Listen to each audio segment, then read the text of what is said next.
4 তারিখে কিন্তু রাত ফেস রিভিল করবে। কি আরে বলুন।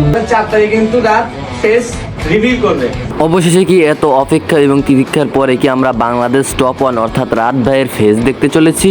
আমাদের বাংলাদেশে ফ্রি ফায়ারের একটি অফিসিয়াল টুর্নামেন্ট চলতেছে এবং সেখানে আমাদের বাংলাদেশ টপ ওয়ান অর্থাৎ রাত ভাই একটা ভিডিও আপলোড করেছিল এবং সেই ভিডিওতে সে বলেছিল যে যদি এই টুর্নামেন্টের গ্র্যান্ড ফাইনালে যেতে পারে তাহলে সে তার ফেস রিভিল করে দেবে এবং এর কারণে সে আলিফ গেমিং, মাহফুজ ভাই, প্রান্ত দাদা এবং মেহেদি প্রাইমের ফেস রিভিল করে দেয়। তো আগামীকালকে তানভীর ভাই একটা ইন্টারভিউ নেয় বাংলাদেশ টপ ওয়ানের টিমমেট আলিফ গেমিং, মেহেদি প্রাইম এবং প্রান্ত দাদাকে নিয়ে। অন্য কেউ কোনো কথা না বললেও আলিফ গেমিং একটা কথা বলে, তার ফ্যান্স ফলোয়াররা তাকে যদি সাপোর্ট করে এবং তারা যদি তার ফেস দেখতে চায় তাহলে অবশ্যই বাংলাদেশ টপ ওয়ান তার ফেস রিভিল করে দেবে।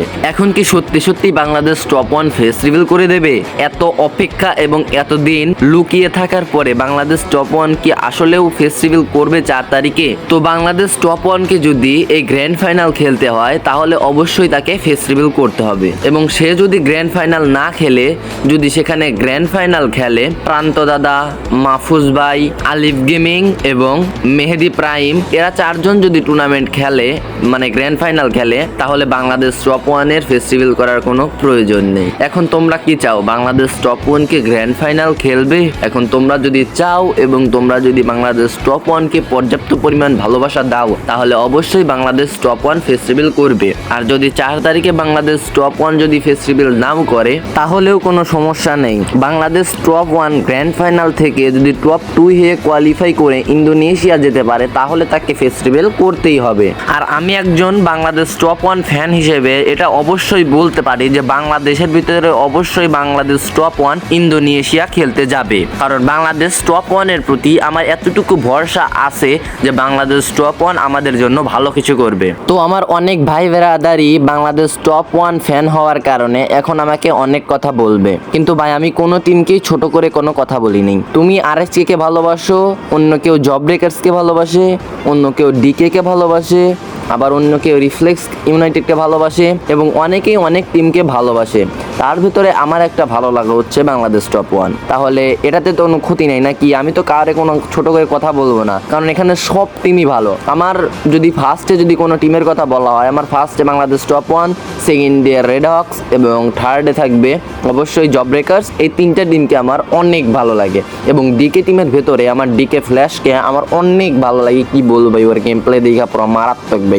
এখন তোমরা অনেকেই জানো না যে গ্র্যান্ড ফাইনাল কয় তারিখে হবে। তো গ্র্যান্ড ফাইনাল সিএস এর হবে 3 তারিখে এবং বিআর এর হবে 4 তারিখে। তো সিএস এ যে একটা টিম উইন হবে সে তো টাকা পাবেই এবং তারপরে যে বিআর এ যে টপ 2 যে টিমগুলো কোয়ালিফাই করবে তারা চলে যাবে ইন্দোনেশিয়া গ্র্যান্ড ফাইনাল খেলার জন্য, মানে এফএফডব্লিউএস এর গ্র্যান্ড ফাইনাল খেলার জন্য। তো তোমরা কোন 2টা টিমকে গ্র্যান্ড ফাইনালে দেখতে চাও তারা অবশ্যই কমেন্ট বক্সে বলে যাবে তোমরা। আর তোমরা এখন অনেকেই বলবে তুমি কিছুদিন আগেও বাংলাদেশ টপ ওয়ানকে বললে যে এই শুভ 69 নাই, এইগুলা নিয়ে তুমি একটা রোস্টের মতো ভিডিও বানাইলা, কিন্তু ভাই আমি রোস্ট করি না।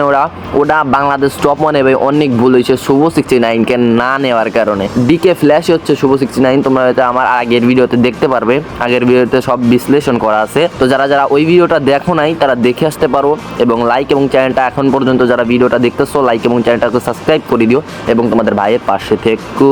তো চলো এখন আরেক টপিকে যাওয়া যাক। তো এখনো পর্যন্ত পারফেক্ট খবর পাওয়া যায়নি যে Bangladesh top one face reveal করবে কি করবে না। তো আলিফ গেমিং কিছুদিন আগে একটা ভিডিওতে বলছে যে বাংলাদেশ টপ ওয়ান আছে, মানে যেখানে টুর্নামেন্টটা অবস্থিত হচ্ছে সেইখানেই বাংলাদেশ টপ ওয়ান আছে। এখন আমাদের মতো সাধারণ জনগণের মতো সে মিশে আছে, সেটা আলিফ গেমিং, প্রান্ত দাদা, তারপর মাহফুজ ভাই এবং মেহেদি ভাই ছাড়া অন্য কেউ জানে না এবং তানভীর ভাই জানে, মানে তানভীর হাসান যে সময় টিভির যে একটা আছে না উনি জানে, কারণ উনি বাংলাদেশ টপ ওয়ানের একটা ইন্টারভিউ নিয়েছে, সেখানে বাংলাদেশ টপ ওয়ানকে সে দেখছে। তো বাংলাদেশ টপ ওয়ানকে শুধু তারাই চেনে, মাত্র মানে কিছু মানুষই চেনে বাংলাদেশ টপ ওয়ানকে, অন্য কেউ চেনে না।